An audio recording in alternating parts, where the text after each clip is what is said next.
The RAB was on the ground at NAB Show 2026 in Las Vegas. The convention brought together nearly 60,000 attendees, including over 1,100 exhibitors, alongside high-profile keynote speakers and forward-looking sessions spanning broadcasting, media, advertising, and entertainment. The conversation throughout the week for radio was clear. The medium continues to evolve. The new opportunities and a shared commitment to moving forward with one voice. We are excited to share the latest Radio on Main Street podcast series, featuring conversations with leading voices across the industry. Explore perspectives on advertising and sales, digital, innovation, AI, storytelling, content creation, community service, and philanthropy. And you will hear firsthand the passion that is driving their work, along with their outlook on what's ahead for radio. We are in the Inco booth. We are smack dab in the middle of Main Street. Clearly, it's, Radio on Main Street podcast. Chachi is with us. I don't even know if he has a real name. Like, where does Chachi come from? So I got my start in San Diego at KFMB. And at the time, it was a hot AC radio station called Star 100.7. My boss and mentor, Tracy Johnson, was the program director. And the demographic was women in their 30s. And women in their 30s in the 90s grew up watching Happy Days. And so I was anointed the name Chachi. And honestly, when I got to LA, I tried to shake the name. Right. And it just no one would go with it. Like, did it fit almost immediately? Like, when someone hangs a handle on you, sometimes it's like, no, that doesn't even feel right. And then there are times where it's like, yeah, you know what? It feels right, and I see it. I mean, like, I can't even think of calling you by your God-given name. I mean, it's Chachi. Well, thank you. No, I like it. I truly do, and I feel it.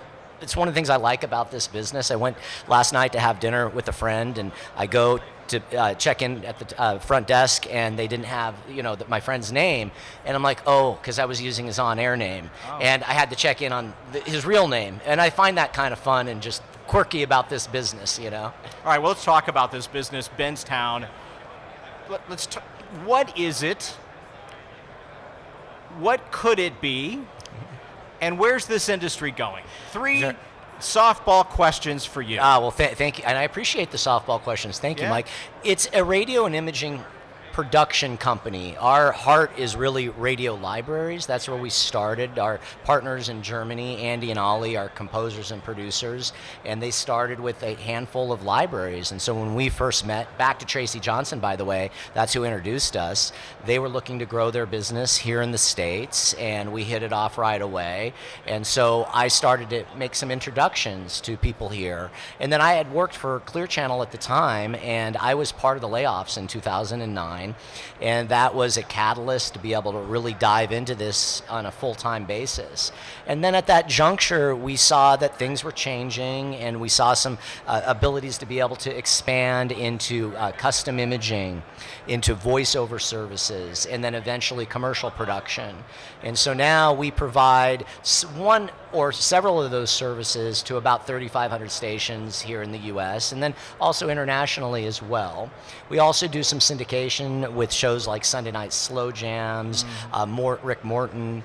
We do Todd and Tyler, and so we're have our toe in certainly network radio, but we're really a production company at heart. All right, where are we going? And again, our audience on this podcast is very much radio-centric, audio-centric, or within the ecosystem. Where are we going? Yeah, where we started is we kind of likened it to handing ingredients.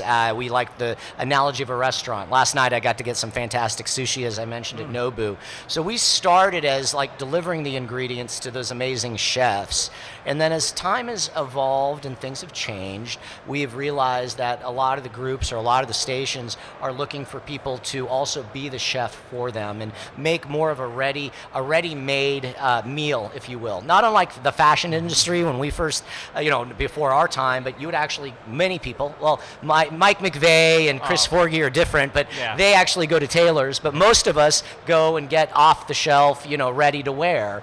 And so a lot of clients are looking for more of the ready to wear. It's not to say that there isn't some custom, we'll put in a nice, pocket square and so forth, but we're able to do things a bit more efficiently based on scale and are able to turn things around also on a quicker basis. And so we see that as, stations are looking to certainly save and be more efficient. And so that's where we see things going. And then certainly with AI, it's changing rapidly as well. And so there are tools out there such as ourselves. We've got Spec AI, and we just released a video product that allows now even more self-serve. So a AE or a program director or an on-air talent can actually go into some of these tools and create. We have Air Ready that we just launched, and actually create imaging on the fly themselves with having, and I don't want to say limited, you're tasked with having to do more as a on-air talent or a programmer, and so they can do things without the same level of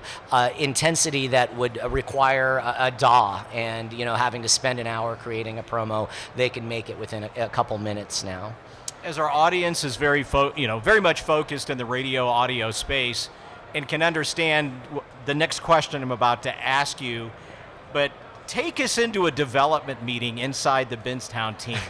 So, I don't know what kind of an innovative environment that you have or how that starts to matriculate, from a word or an inspiration to action, but what's that like? And again, with AI, it's very much a part of all of our vernaculars, it's a part of our world, but as you're ready to develop new product and solve a problem that may not exist yet, walk us through that innovative process. Yeah, so believe it or not, I'm very fortunate. My knowledge is so limited on the tech space, but we have my partner Andy, who's based in Germany. We have some great developers there that work on our own libraries, and then we also have our partner Enco that handles a lot of the development. And so most of what I do is I gather a lot of information from our clients. I just was having a great conversation with a gentleman here on the floor, and they give us some incredible ideas, and then we really just have to try to take those ideas, and I have to be easy because I'm always going to the guys going, let's do this, let's do that, let's do this, and I drive them nuts. So we have to distill those and try to, streamline them a bit, and then go back to the developers and then add on to those advancements that are most of the time coming from the stations that we work with. So we just did multi-voice, for instance, with Spec AI, and that was something that we were getting a lot of requests for, or the ability to put a sound effect in there. And so I would say 90% of what we do is coming from what our clients are telling us. The other part is trying to understand the tea leaves of where that is going, right, and where people are going to see the industry. And we certainly know that, I try to be as optimistic as possible, and I am optimistic, and I feel great about the attendance and the energy here. I feel like this show really feels different from last year. Yeah. I feel really good about it. But there's no doubt that stations need, just like any business with AI, they need to constantly be looking at how they can run more efficiently. So we try to look out into the future as best we possibly can and say, hey, this is what we think is coming next. Video is a good example of that. As more stations are selling digital, they need video capabilities, right, and they need those video capabilities, much like a television station does, to be able to fulfill those OTT ads. And so, at the end of the day, and I know you and the RAB is very much focused on the outcomes of our clients, the outcomes of our customers. In our case, our members are our constituency, and their success on behalf of the advertisers who they serve, we help them help them. You do the exact same thing, and I have this saying which was developed from an old friend of mine who challenged me. He was an owner-operator of multiple McDonald's restaurants, and a brilliant guy. His name is Rick, and I would always call him Mick Rick. And I brought him an idea one day, and again, this is many years ago, but I brought him this idea, Chachi, and I presented the idea with enthusiasm, with confidence, and I was in excitement. I know that comes as a shock thinking about it with me. And he looks at me and he goes, Mike, that is a really good idea. But I have one question. Will that idea sell a hamburger? And it was such a basic but powerful response, and I just knew then I'm going to use that over and over again. And the business that we are all in is the business of selling hamburgers, right? For sure. Because at the end of the day, helping a client move a product or service, whatever it may be, roof, car, muffler, medical services, insurance policy, a hamburger, whatever it may be, if it doesn't complete the cycle, it doesn't work. And we all fail. You're 100%. Chachi, we are in the same boat. We truly are. And I always like, and going to quotes, I think it was Steve Jobs who borrowed this from Henry Ford. People sometimes don't know what they want until they've seen it, right? And I'm not doing that quote justice. And so you, as well as myself and our company and the RAB, we have to, at some point, be out there looking and trying to understand where things are going, but at the same time, we have to balance that with being courageous and sometimes going out on a limb and trying to develop things where we think things are going. Right. And so you can sometimes, I believe, over-research things, and that can lead you down the path. And then there's other times where you can go out and create something and just completely fail because you didn't do enough research. And that's always a really hard thing to walk that line, especially when you're doing tech development or honestly anything, because there's so much expense and time and energy that goes into various initiatives or new applications that we may be developing. I want to double click on that point. You don't fail because it didn't work. You fail because you didn't try. Yes, that is so true. So true. I also believe I am so impressed with your organization and the customer service that you provide, whether we're vendors at the end of the day. I'd like to think of ourselves as partners, but you are so attentive, and your company or your organization is so attentive, and I know that you offer that level of service also to your members, and that is a large part of what we do as well, because we're constantly, it's actually one of the most fun and entertaining things I get to do is I get approached all the time with challenges from some of our partners or some of our clients saying, hey, have you thought about this? And it may be developing new technology, but it may be they need help with something I hadn't even thought about before, and can we try to figure out a tool set and be able to help them with that? And I really enjoy that, and that's, I think, part of the fun part about this business and why I love seeing all of us come together and why we may compete with each other across the street, that we're collectively here to ultimately be a proponent and a proponent of this industry that is so effective for so many clients. You mentioned some of the products that Benztown is involved in, and by extension, again, we're in the Inco booth. So there's lots of partnerships here, there's lots of collaboration, it's packed.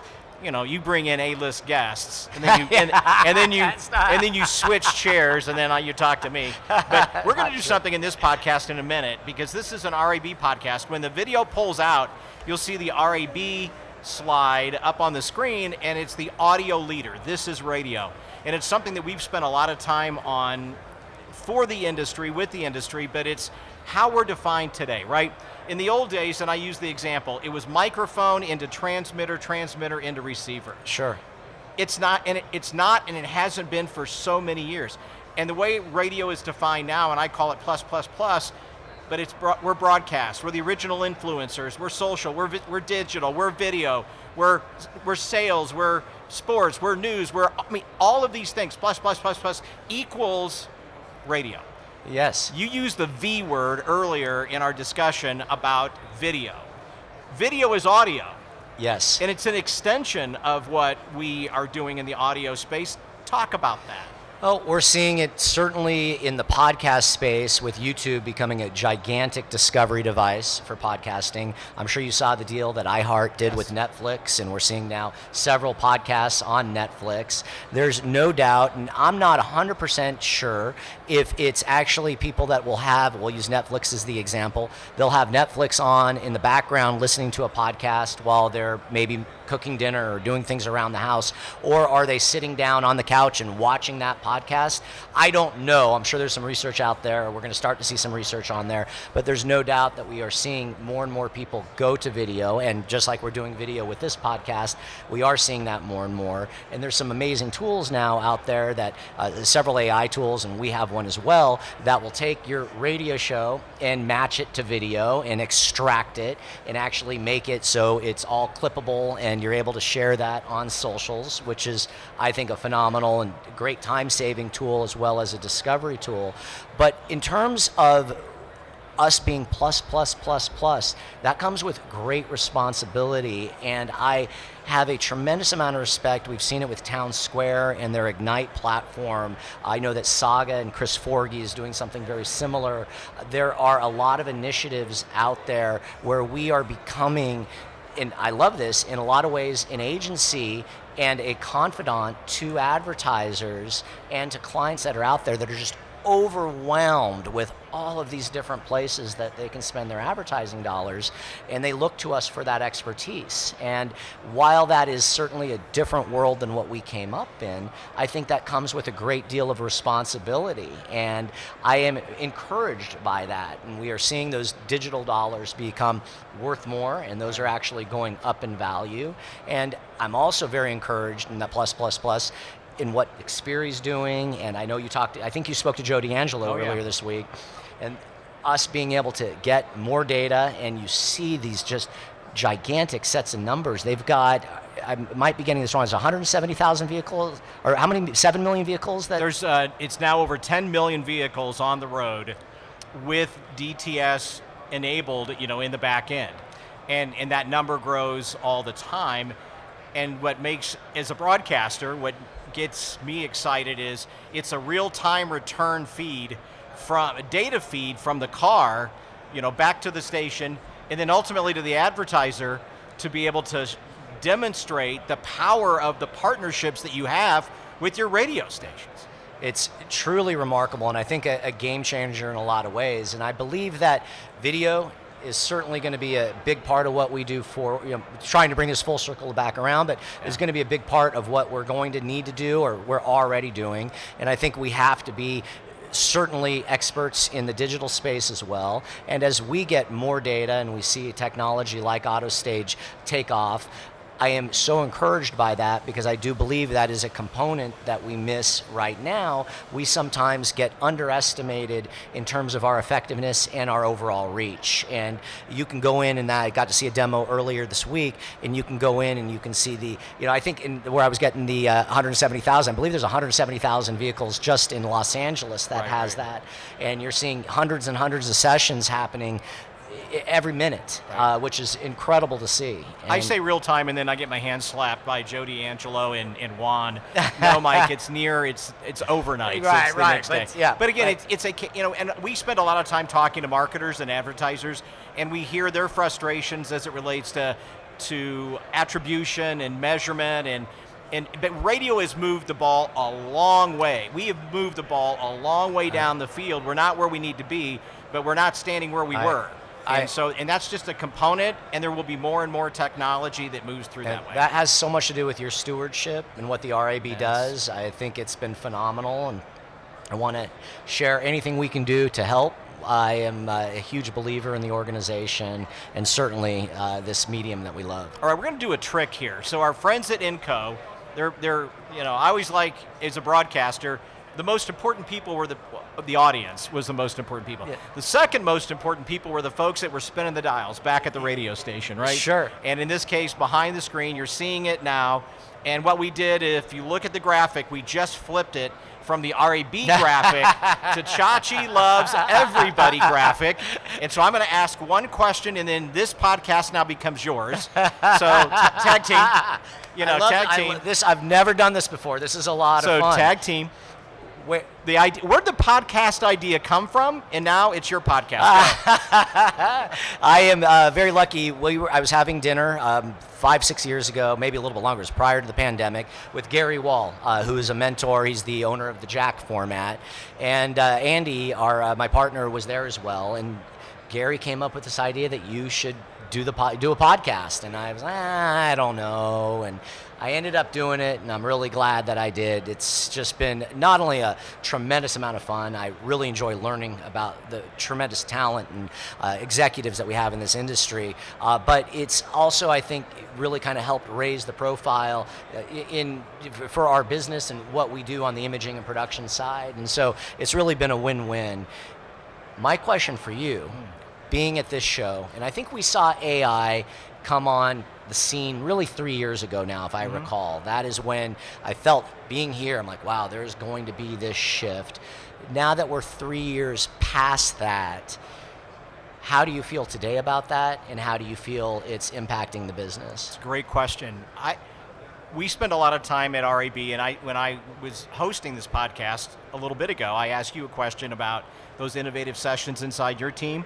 I can tell you from the RAB's perspective, we spend a lot of time, and Dave Casper and Cynthia Pham, who are the brains behind our development, are constantly looking at ways that we can be able to take what are valuable resources and streamline the process to get them to you to help a client. And a few examples of that are, we have a new prospecting tool that we debuted a month ago. We've been betaing it in Canada for the last 6 months, but then we had roundtables here at the NAB Show, and we shared it with local broadcasters. Oh, fantastic. And the whole idea is, how can we help them help their clients faster? And so streamlining. We have a new copywriting tool that has been taught. Again, LLMs are something that we didn't give much thought to. Now we do, Sure. or now they become just normal.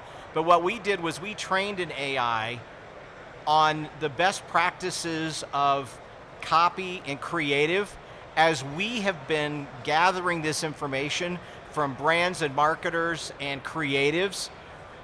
How do you write a commercial that really delivers for the advertiser?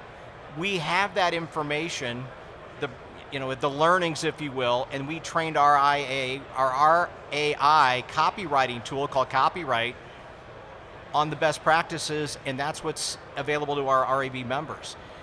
You had done a podcast, and for those of you, if you had seen it earlier with Mo, and he was talking with pride about how when he was a little boy, his parents had the World Book Encyclopedia. Right. Okay, I have the same edition. All three of us did. We do. I totally remember and that. my father in his home in Illinois still has it. I actually remember, I believe someone came door to door to our Yes. house to sell it. Yes. I remember my mom meeting with the sales rep. And it was the greatest gift that, as was discussed on the podcast, digging in. And the reason I bring that up is, if you think about all of the resources that we collect at RAB, data and information on behalf of marketers and advertisers to be gathered and curated on behalf of the broadcasters to impact the advertiser, it's vast. It's like a ginormous warehouse. I mean, you can say library. I like to use the word warehouse. Utilizing AI technology, Chachi, we're able to take that information, quickly assemble what is needed specifically for a task or a question from an advertiser, and deliver it in a way that they want to be able to share that information with the client, and do so almost instantaneously. And so your question is about, how do I feel about AI? There's 3 examples, and by the way, all 3 of those things were developed in the last 6 months. And I would love to see those. It sounds incredibly exciting. We can make that happen. Let's do that. Quick shift. So I know you guys were involved with the BEA, and Yes. Congratulations to Heather Burks. I thought the turnout was phenomenal, terrific. and the students that are really engaged and want to get into this industry, both radio and television. I am hearing from a few of the professors that a lot of the students have a visceral reaction to AI, which I ride this line, and I just want to be transparent about this. I think that we need to find somewhere where it's a hybrid, where we are using AI certainly to be efficient and to run back office and things that we can do to manage expenses and ultimately, run a business, which we all are tasked with doing. But I also am a firm believer in storytelling and the art of entertainment. And I honestly thought it would be the opposite. I thought the young kids were going to be really into embracing AI, but according to Wally, who's a professor, he told me that a lot of them are very upset with the theft that is happening and the ingestion as all these AI companies were training. So I want to get your kind of perspective on that, and how do we balance that, because we have such amazing talent in this industry and incredible morning shows all throughout this country. And secondly, what are your thoughts in terms of the young people that are getting into this business? What would be some of your advice to them?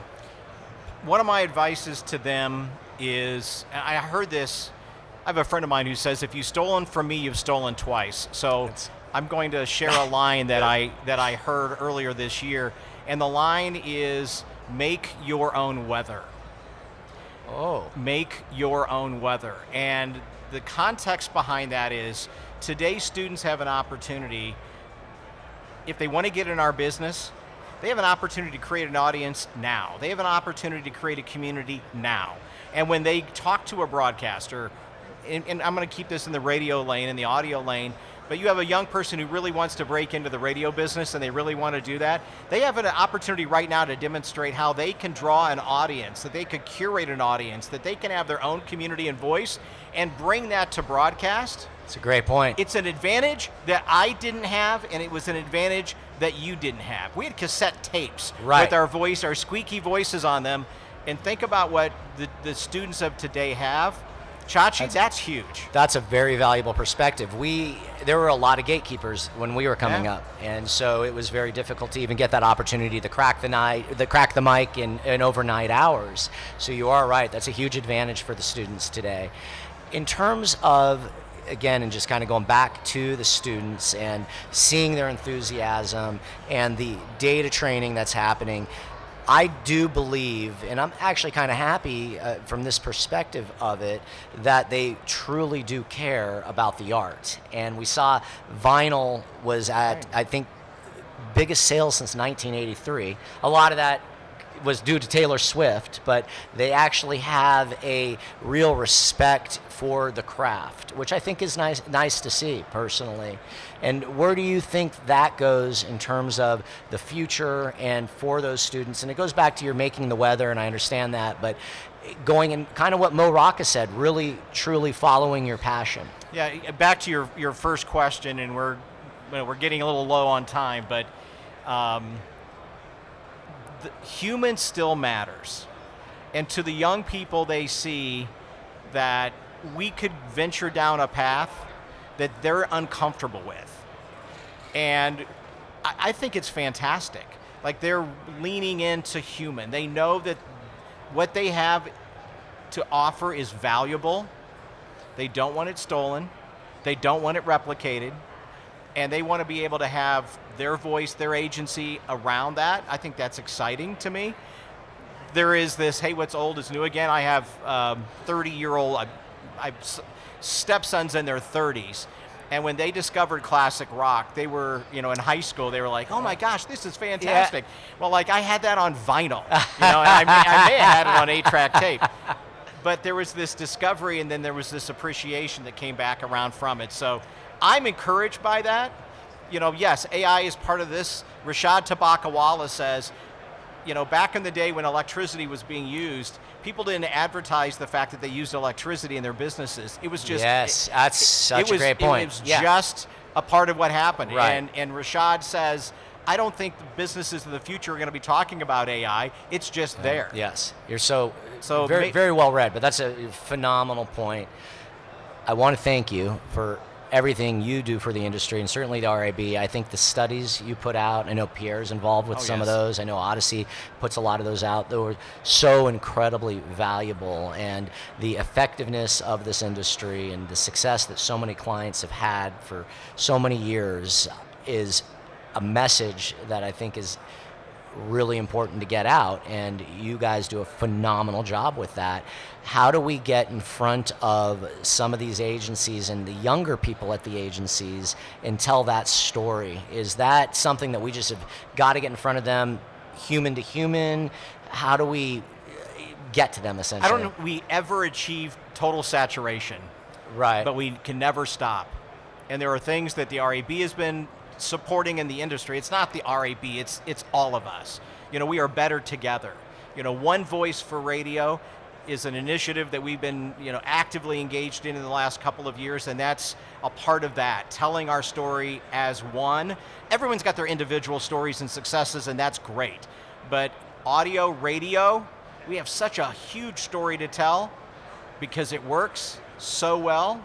We can never stop trying to hit that saturation point.